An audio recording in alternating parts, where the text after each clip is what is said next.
pulso venoso, ¿de qué nos habla? De todo lo que pasa en las cavidades derechas del corazón. Nos sirve también para ver lo que es la presión venosa central, ¿no? Aunque cada vez se usa menos, pero acá, por ejemplo, para ver la presión venosa central, cuando yo era residente del Ministerio de Salud, no de Salud. Entonces teníamos que medir la presión venosa central de esta manera, que ya no se usa mucho porque no es muy segura, ¿no? Pero teníamos que poner al paciente, como ven acá, en un ángulo de 45 grados, a nivel del ángulo de Lewis, que es, hay una prominencia acá en el esternón, ahí se pone una reglita, y tenemos que ver si tiene ingurgitación yugular, dónde es el latido más prominente, y con una reglita, teníamos que medir desde esa prominencia del esternón hasta donde era mayor el latido, ¿no? Y eso nos daba el grado de, o la medida de la presión venosa central, ¿no? En cambio, ahora ya no se hace eso, ahora se pone línea arterial, línea venosa, y ya podemos medirla directamente, pero era como medir algo empírico, ¿no? Algo artesanal, que nos daba una idea, pero no exactamente. Por ejemplo, este signo es frecuente encontrar, que es la ingurgitación yugular, ¿no? ¿Cómo se debe ver si tiene ingurgitación? El paciente tiene que estar echado a unos 45 grados y tenemos que ver, pues, si por más que esté echado, tiene esta ingurgitación, ¿no? Ahora, otra cosa es que hay que hacer una compresión a nivel del hígado, una inspiración forzada, y ver si hay retorno o no de lo que es el flujo a nivel de la yugular. Entonces, son exámenes importantes, ¿no?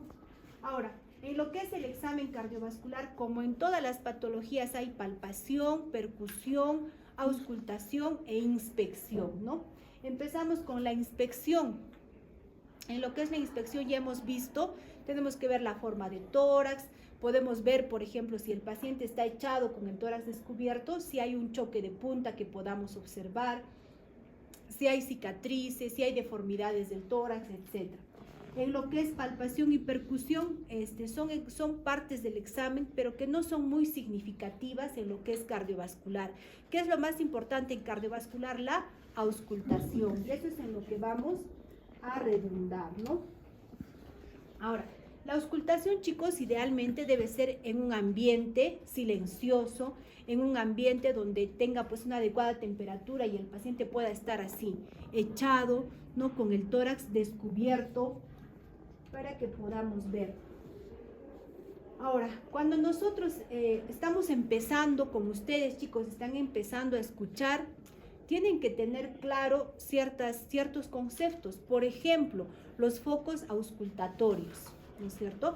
Tienen que saber dónde están poniendo el estetoscopio. Si no saben dónde ponen, ¿cómo van a saber qué es lo que están escuchando, ¿no? A ver, ¿quién se acuerda dónde están los focos auscultatorios? Excepto los que están rotando conmigo, ¿no?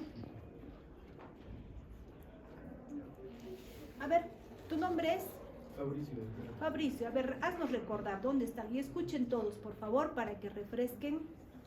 En sí, en la bibliografía dice que hay 5 puntos auscultatorios, 5 la mayoría de estos, ubicado en la parte izquierda del tórax, paralelo al esternón. Flaquita, ¿dónde vas? ¿Me puedes cerrar la puerta? Ya, porque quiero que escuches, y te voy a preguntar a ti. Tenemos el punto número 1, que es el aórtico, que se encuentra del lado derecho, a nivel parasternal, aproximadamente segundo espacio intercostal. Paralelo a este, pero en el lado izquierdo, se encuentra el pulmonar. En tercer espacio intercostal. ¿En tercer espacio intercostal o segundo? Segundo. No, yo me refería al segundo, doctor, el pulmonar. Después usted habla en tercero, que es ya el auricular. Accesorio. Auricular. De- ¿Auricular? Ya, si no estás seguro, ya. Está bien, gracias. Segundo espacio intercostal, paraesternal derecho, foco. Paraesternal derecho. Pulmonar. Segundo espacio intercostal, paraesternal izquierdo, aórtico. Aórtico. ¿No es cierto? No. Vale. Chicos, a ver, escuchen. Derecho. Aórtico, pulmonar, aórtico. Ya. Chicos, a ver, otra vez. Segundo espacio intercostal paraesternal derecho está el aórtico. Segundo espacio intercostal paraesternal izquierdo está el pulmonar. Tercer espacio intercostal, o sea, un espacio más abajo del pulmonar está el accesorio aórtico. El quinto espacio intercostal, línea medio clavicular, que en los varones coincide con la tetilla, está el mitral. Y el tricuspidio está en el cuarto espacio intercostal paraesternal izquierdo, o puede estar también subsifoideo. Entonces, cuando ustedes ausculten al paciente, tienen que saber dónde están poniendo el estetoscopio. Ahora, ustedes que recién están empezando, a veces no saben diferenciar qué ruido es sistólico y qué ruido es diastólico. Lo que yo les sugiero es que cuando ustedes pongan el estetoscopio, por ejemplo, ¿no?, en el foco aórtico, ponen el estetoscopio y palpen el pulso. Puede ser el pulso radial, puede ser el pulso carotidio, o si el paciente está con el pecho descubierto, vean dónde está el choque de punta, palpen el choque de punta. Si coincide con el pulso, si coincide con el choque de punta, ese ruido que están escuchando es sistólico. Y si no coincide, es diastólico, ¿ya? Eso para que ustedes solamente entrenen el oído y sepan qué estamos escuchando, si es sistólico o diastólico, porque todo tienen que relacionar ustedes a lo que es el ciclo cardíaco. Entonces tienen que saber, si yo escucho, por ejemplo, un soplo sistólico a nivel del foco aórtico, tengo que pensar qué hace la aorta en la sístole. O si escucho un soplo diastólico en la mitral, tengo que pensar qué hace la mitral en la diástole. Por eso es importante que ustedes sepan reconocer si ese ruido es sistólico o es diastólico. Ahora, ¿por qué se escuchan los ruidos cardíacos? Se escuchan por una abrupta aceleración o desaceleración de la sangre que tiene que atravesar por las válvulas de una cavidad a otra, ¿no? Entonces vamos a tener, se va a escuchar 4 ruidos. Tenemos 4 ruidos. El primer ruido cardíaco se va a producir por el cierre de las válvulas auriculoventriculares, que son la válvula mitral y la válvula tricuspidia. Recordemos que la válvula mitral es la válvula que va a conectar lo que es la aurícula izquierda con el ventrículo izquierdo y la tricuspidia lo que es la aurícula derecha con el ventrículo derecho. El segundo ruido cardíaco que se va a producir por el cierre de las válvulas semilunares, que son la válvula aórtica y la válvula pulmonar. Entonces, el primer ruido cardíaco que se produce por el cierre de la mitral y la tricúspide, de la intensidad va a depender de la posición de las valvas, sobre todo de la válvula mitral, porque es la que suena o la que predomina en sonido, ¿no? De la velocidad que pasa la sangre de la aurícula al ventrículo, va a depender de la presencia o no de una patología de la válvula mitral, y también vamos a ver que está, por ejemplo, que está aumentado en algunas alteraciones de la conducción, como por ejemplo cuando hay un intervalo PR corto. Ahora, todo va a depender también de qué cantidad de tejido tenga el paciente, ¿no? Por ejemplo, si es un paciente obeso o si es un paciente que tiene, por ejemplo, enfisema, ¿no? El enfisema es cuando hay pues aire debajo del tejido celular subcutáneo, o el paciente si tiene derrame cardíaco, también los ruidos van a ser mucho más bajitos, ¿no? O sea, va a ser más hipofonéticos, dependiendo. O si es un paciente flaquito, niñito, vamos a escuchar con mayor intensidad los ruidos cardíacos. Entonces, el primer ruido, ¿por qué estaría incrementado? Puede estar incrementado en todas las patologías que tengan gasto cardíaco elevado. Por ejemplo, si tiene taquicardia, si tiene tirotoxicosis, beriberi, anemia aguda, o sea, todas las patologías que tengan gasto cardíaco elevado va a presentar este aumento del primer ruido. Depende, por ejemplo, de las válvulas, ¿no? De las valvas de la válvula mitral. Si son móviles se va a poder escuchar bien. Si ya están estenosadas, calcificadas, no se va a escuchar adecuadamente. Se puede escuchar disminuido cuando hay una pobre conducción del sonido, si el paciente tiene derrame pericárdico, por ejemplo, o si el paciente tiene insuficiencia mitral, si hay una falla cardíaca. Ahora, normalmente hay una diferencia de tiempo, pero son milisegundos entre el cierre de la válvula mitral y la tricuspidia. Primero se cierra la mitral y después la tricuspidia. ¿Por qué? Porque las cavidades izquierdas manejan mayor presión, ¿no? Pero son milisegundos que a veces al oído pues no es perceptible. Ahora, puede estar desdoblado, en algunos casos puede percibirse este desdoblamiento, o en otros casos este desdoblamiento va a ser fijo, ¿no? O sea, se escucha desdoblado, por ejemplo, cuando el paciente tiene bloqueo completo de rama derecha. El segundo ruido, como ya hemos dicho, se va a producir por el cierre de la válvula aórtica y la válvula pulmonar, o las válvulas semilunares. En estas válvulas también hay una diferencia de tiempo. Primero se cierra la válvula aórtica y luego se cierra la válvula pulmonar, ¿no? Por la diferencia de presiones, la aórtica maneja mayor presión. Puede haber un desdoblamiento que sea perceptible al oído, pero también puede estar aumentado el desdoblamiento, ¿no? O puede estar, por ejemplo, disminuido si el paciente tiene hipertensión pulmonar. Puede estar, este desdoblamiento puede persistir aún si hacemos maniobras como, por ejemplo, una expiración forzada, si es que hay un bloqueo de rama derecha, si hay extrasistolia, o si el marcapaso está en ventrículo izquierdo, etc., ¿no?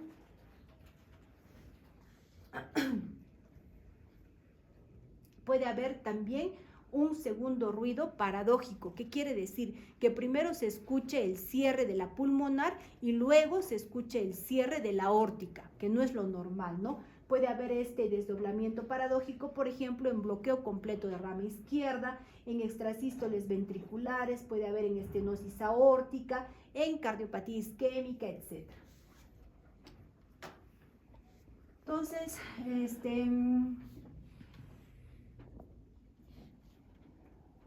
también vamos a tener lo que es el ruido.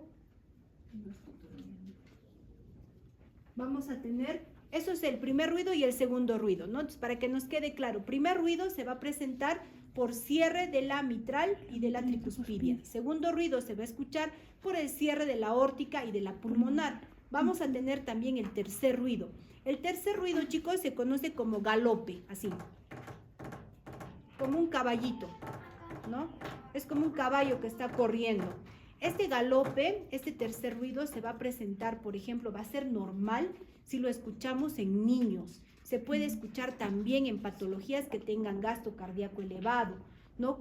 O también se puede escuchar, por ejemplo, puede ser patológico en pacientes que tienen falla cardíaca. Si el paciente tiene falla cardíaca y escucha un tercer ruido, ese paciente está con una falla cardíaca descompensada, porque el tercer ruido nos indica disfunción sistólica. Quiere decir que ese ventrículo no se contrae adecuadamente, por eso hay un tercer ruido. Entonces, si es en jóvenes puede ser normal, pero si ya es en adultos con patología, está indicándonos disfunción sistólica. Y el cuarto ruido que se escucha cuando el paciente está en ritmo sinusal ya también nos va a indicar que ese corazón tiene disfunción diastólica. ¿Qué quiere decir? Que el corazón se contrae bien, pero no se relaja adecuadamente, o sea, no se dilata en la diástole adecuadamente. ¿Cuáles son las dos partes del ciclo cardíaco? Sístole y diástole. En la sístole mi corazón está así, contraído, por tanto se cierran las válvulas mitral y la tricúspide y se abre la aorta y la pulmonar. En cambio, en la diástole mi corazón está así, dilatado. Es el momento donde pasa la sangre de aurículas a ventrículos. Entonces, en este momento también que mi corazón está dilatado, es el momento donde todo el tejido miocárdico se perfunde. O sea, en este momento de la diástole llega la sangre de las arterias para perfundir todo el tejido miocárdico. Entonces, cuando tenemos un cuarto ruido, chicos, quiere decir que ese corazón se contrae bien, pero no se dilata adecuadamente. Entonces, hay una disfunción de tipo diastólica.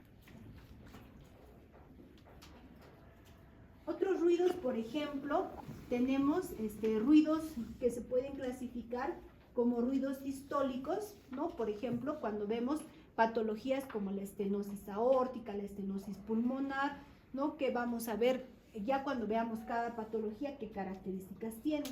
Y los ruidos diastólicos, dentro de ellos el más importante, el chasquido de apertura. El chasquido de apertura, chicos, lo vamos a escuchar cuando la válvula mitral o la tricúspide no se abren adecuadamente. O sea, cuando hay una estenosis de la válvula mitral o de la válvula tricúspide, ahí donde escuchamos el chasquido de apertura, que es un sonido al abrirse. ¿Y por qué escuchamos? Porque son las valvas de la válvula que se han ido calcificando, fusionando y no se abren adecuadamente.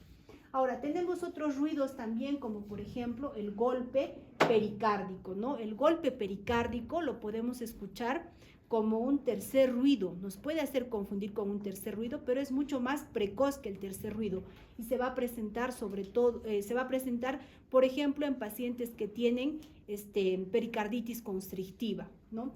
Ahora, otro ruido que se puede escuchar es el plof tumoral, como su nombre lo dice, tiene que ver con un tumor, ¿no? El tumor más frecuente a nivel del corazón es el mixoma, que se va a presentar en las aurículas. Es un tumor benigno, pero que puede crecer grandemente y puede estar en la aurícula izquierda o en la aurícula derecha. Entonces, este tumor, que es el mixoma, en lo que es la sístole y la diástole, ¿no? En la diástole se puede expandir y puede tapar la válvula. Entonces, podemos escuchar un plof tumoral. Ahora, cuando nosotros queremos evaluar si este paciente tiene soplos, tenemos que ver características del soplo, ¿no es cierto? Tenemos que ver la duración, tenemos que ver en qué parte del ciclo cardíaco se escucha ese soplo, si es sistólico, si es diastólico.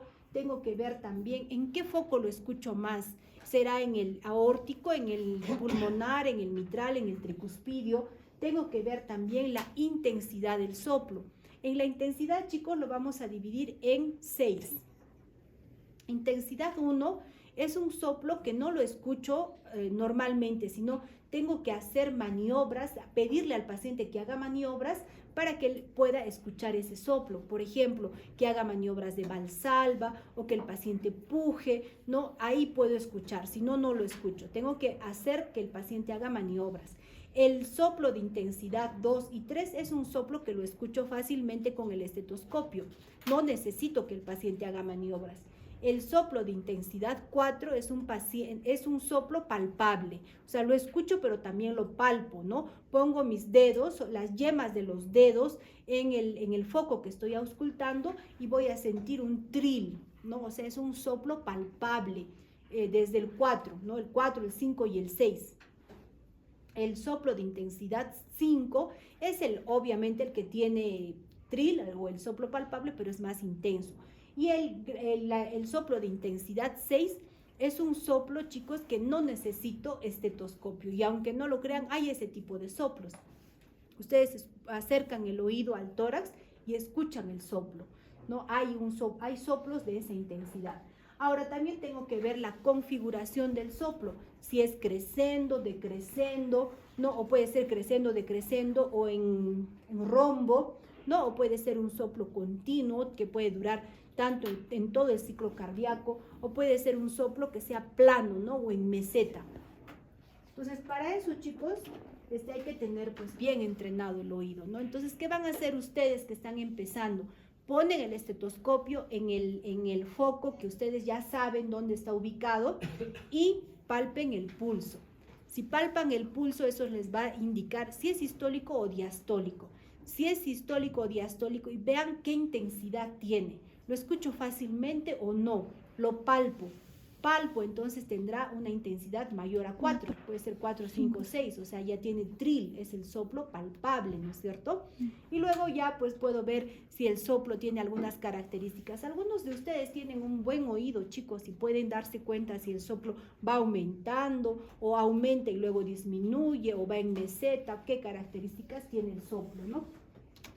Pero con que sepan en qué foco está, si es sistólico o diastólico y qué intensidad, está bien, ¿no? Ya que me digan creciendo, decreciendo, ya sería súper excelente. Yo hasta ahora no escucho tan bien tampoco estas características, ¿no? Ahora, los soplos pueden ser sistólicos, pueden ser diastólicos o pueden ser continuos, tanto en la sístole como en la diástole. Ahora, en la sístole o en la diástole puede ser al inicio de la sístole, ¿no? Que son protosistólicos, a la mitad de la sístole mesosistólicos, o pueden ser telesistólicos al final de la sístole, igualmente en la diástole, o pueden ser también holosistólicos, que se escuchen en toda la sístole. Entonces, los soplos protosistólicos, ¿no? O sea, al inicio de la sístole, se va a escuchar cuando hay una comunicación interventricular grande, que ya tiene hipertensión pulmonar. Se puede escuchar también en una comunicación interventricular, pero cuando es pequeña, de tipo muscular, se puede escuchar en lo que son valvulopatías, tanto mitral como tricuspidia, ¿no? En la insuficiencia tricuspidia o en la insuficiencia mitral. Los soplos mesosistólicos, que son, como su nombre lo dice, a la mitad de la sístole, se puede escuchar por una alteración en lo que es la eyección a nivel tanto de la válvula aórtica como de la válvula pulmonar. Se puede escuchar este soplo que es a la mitad de la sístole, chicos. Por ejemplo, si lo escuchamos en un niño, en un bebito, en un niño, la gran mayoría son soplos funcionales, ¿no? ¿Qué quiere decir? Que se escucha porque la pared del torácica es delgada, porque hay un flujo, hay una turbulencia, pero no hay una malformación congénita en ese corazoncito, ¿no? Por eso es frecuente escucharlo en niños que anatómicamente están normales, son soplos funcionales. Pero ¿qué pasa si yo ya lo escucho en un adulto? En un adulto ya no va a ser un soplo funcional, sino la causa más frecuente del soplo que se escucha a la mitad de la sístole es la estenosis aórtica. ¿Qué quiere decir? Que la válvula aórtica no se abre adecuadamente, o sea, hay una dificultad para la apertura de la válvula aórtica. Entonces, si es en niños, soplo mesosistólico, soplo funcional. Si es en adultos, estenosis aórtica. Las patologías más frecuentes, ¿no? Acá también podemos ver en la cardiomiopatía hipertrófica, o podemos ver también lo que es el fenómeno de Galabardín, ¿no? El fenómeno de Galabardín en el soplo quiere decir que hay un desdoblamiento del soplo, tiene un componente ruidoso que se va hacia lo que es la base y un componente musical que se va hacia el ápice, ¿no? Hacia la punta. Entonces, dependiendo de la edad, vamos a ver qué tipo de patología nos va a indicar ese soplo. Los soplos, por ejemplo, o los sistólicos, los que se van a escuchar en todas las sístoles, se puede presentar en cardiopatía, en comunicación interventricular o también en insuficiencia de la válvula mitral. El soplo telesistólico, el soplo que se va a escuchar al final de la sístole en cardiopatía isquémica. O sea, hay pacientes que nos refieren, por ejemplo, en ese momento de la angina, si nosotros escuchamos, se puede escuchar un soplo que no lo tiene en otro momento, y ese es el soplo telesistólico, que se va a escuchar al final de la sístole por la cardiopatía isquémica. También se puede escuchar en patologías como el prolapso de la válvula mitral. ¿Qué es el prolapso de la válvula mitral? Solamente para darles una idea de lo que estamos hablando, ¿no? Porque es un tema que lo vamos a ver adelante. Es cuando la válvula mitral, recordemos que es una válvula bicúspide, ¿no? Tiene dos valvas, la válvula mitral. La valva septal y la valva lateral. Entonces, las dos valvas de la mitral van así, ¿no? Se abren y se cierran como una puertita. En el caso del prolapso de la válvula mitral, una de las valvas es más larga, es elongada, ¿no? ¿Y qué va a pasar? En cada sístole, en cada que se cierra, ¿qué va a pasar? Esta valva se va a meter a la aurícula. Si se mete a la aurícula más de 2 milímetros, estamos frente a un prolapso de la válvula mitral. Entonces, en esta patología también se va a escuchar un soplo telesistólico o al final de la sístole. Ahora, los soplos diastólicos. Cuando hablamos de los soplos diastólicos, hablamos más de lo que es el chasquido de apertura, ¿no? ¿Por qué se van a presentar? Se va a presentar porque las válvulas, tanto la mitral como la tricúspide, se calcifican y no se abren adecuadamente. Entonces, en lo que es el chasquido de apertura, chicos, es importante porque cuanto más precoz escuchamos el chasquido de apertura, va a ser una patología más importante, ¿no? Podemos escuchar también los soplos diastólicos precoces, por ejemplo, en la insuficiencia de la válvula aórtica, en la insuficiencia de la válvula pulmonar, como vemos acá. Los soplos mesodiastólicos, o sea, los soplos que vamos a escuchar a la mitad de la diástole, no se van a producir porque hay una desproporción entre lo que es el flujo de las válvulas auriculoventriculares y el orificio valvular. Pueden ser fuertes, pueden ser, por ejemplo, fuertes si hay una estenosis leve. ¿Por qué? ¿Qué nos está indicando? Cuando hablamos de estenosis, ¿qué quiere decir? Que la válvula no se abre adecuadamente, ¿no? No se abre así, sino hay una disminución en la apertura. ¿Y por qué está disminuida? Porque se ha calcificado y ya no abre adecuadamente. Pero si todavía son móviles las valvas, vamos a escuchar un soplo fuerte. Pero ¿qué pasa si ya está rígido? Ya no se abre mi válvula, ya está calcificada mi válvula. Vamos a escuchar el soplo más suave, ¿no? De menor intensidad. Entonces, ¿qué nos va a indicar el grado de severidad? No es la intensidad del soplo, en este caso, sino qué tan prematuro es. Si yo escucho más prematuro el soplo, quiere decir que la patología es más avanzada, ¿no? Entonces, también podemos escuchar en otras patologías como la insuficiencia mitral, la persistencia del conducto arterioso, etcétera, como ven ahí. El soplo mesodiastólico es el que escuchamos a la mitad de la diástole. Ahora, también vamos a escuchar soplos continuos. ¿Qué quiere decir? Que es un soplo que dura tanto la sístole como la diástole. Un soplo típico es, por ejemplo, cuando ustedes que están llevando nefrología, ¿no? Están yendo de repente a hemodiálisis, van a ver que los pacientes que están en hemodiálisis tienen una fístula arteriovenosa, puede estar en el brazo, ¿no? Pongan ahí el estetoscopio, escuchen, van a escuchar un gran soplo que va a durar tanto en la sístole como en la diástole. Ese es un soplo continuo, ¿no? Pero es un soplo que es creado por el médico, pues, ¿no? O sea, ahí se le ha hecho esa fístula en un centro quirúrgico porque necesitamos que haya esa comunicación entre arteria y vena para la hemodiálisis.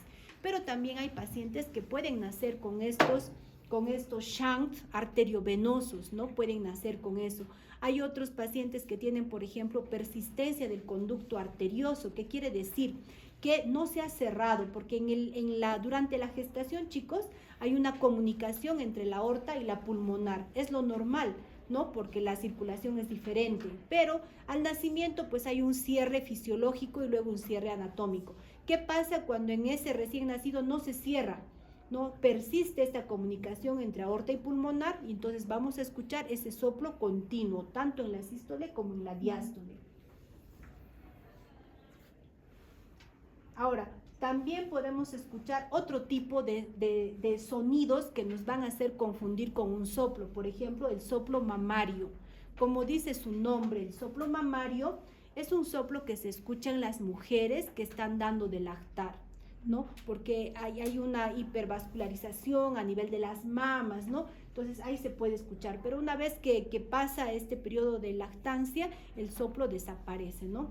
Y hay otro que es el zumbido venoso. El zumbido venoso no lo vamos a escuchar directamente en los focos auscultatorios, sino en lo que es la zona supraclavicular. Ahí podemos escuchar el zumbido venoso. Ahora también podemos confundir con el soplo continuo lo que es el frote pericárdico. ¿Qué es el frote pericárdico? Frótense, chicos, a ver su cabello así en el oído. ¿Escuchan ese sonido? Ese es el frote pericárdico. Eso lo escuchamos, por ejemplo, en algunos pacientes que tienen pericarditis. Hay pacientes que se infartan y a los días hacen este proceso de pericarditis, o sea, una inflamación del pericardio y se escucha ese frote. La característica es que este frote no es permanente. O sea, por ejemplo, yo tengo un grupo de rotación de 6. Yo escucho, hasta el tercero de repente lo escuchan y el cuarto, el quinto, el sexto ya no lo escuchan. O sea, puede ser así de fugaz, ¿no? O puede ser por momentos sí, por momentos no. No es continuo como en una patología, como el ductus, como en el shunt o como en la comunicación arteriovenosa. ¿Cansados? Entonces, chicos,